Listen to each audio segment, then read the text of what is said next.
Nizamabad, Adilabad, Karimnagar, Medak teacher MLC అభ్యర్థిగా తనను ప్రకటించడం అదృష్టంగా భావిస్తున్నానని మల్క కొమురయ్య అన్నారు. తనను అభ్యర్థిగా ప్రకటించిన బీజేపీ అధిష్టానానికి కృతజ్ఞతలు తెలియజేశారు. ఉపాధ్యాయుల సమస్యల కోసం పోరాటం చేస్తానని చెప్పారు. ఎమ్మెల్సీగా గెలిచిన వారు ఉపాధ్యాయ సమస్యలను పట్టించుకోలేదని వ్యాఖ్యానించారు. ఉపాధ్యాయుల కోసం కేంద్ర రాష్ట్ర ప్రభుత్వాల సహకారం తీసుకుంటానని చెప్పారు.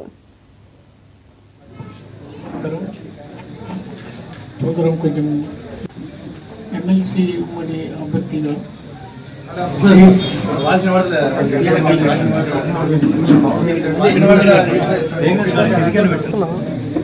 ప్రారంభించడానికి కుమరవెల్లి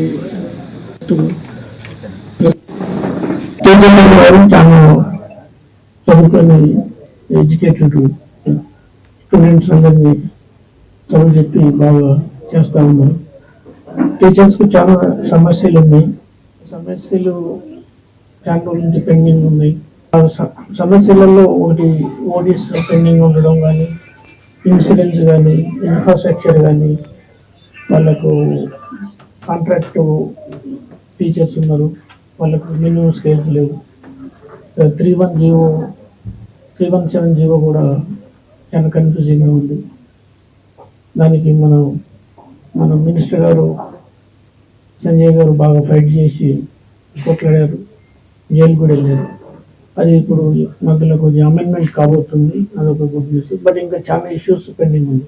అంటే టీచర్స్ అనే వాళ్ళకు సమస్యలు కంప్లీట్ అయిపోతే వాళ్ళని ఫ్రీగా మైండ్తో పెడితే వాళ్ళు స్టూడెంట్స్కు క్లాస్ రూమ్స్కు ఉండి స్టూడెంట్స్ను విద్యార్థులను వాళ్ళు ఫ్యూచర్ సిటిజన్గా తయారు చేసే పనిలో ఉండాలి.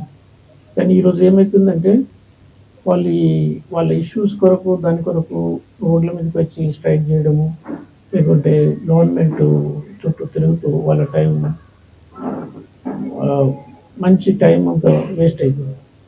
ఎప్పుడైతే వాళ్ళకు ప్రాపర్గా ఇన్ఫ్రాస్ట్రక్చర్ ఇచ్చి వాళ్ళకు సరి అయిన ఫెసిలిటీస్ ఇచ్చి వాళ్ళను ఫ్రీ మైండ్తో పెడితే వాళ్ళు స్టూడెంట్స్ను మంచి స్టూడెంట్స్ను తయారు చేసి మన ఫ్యూచర్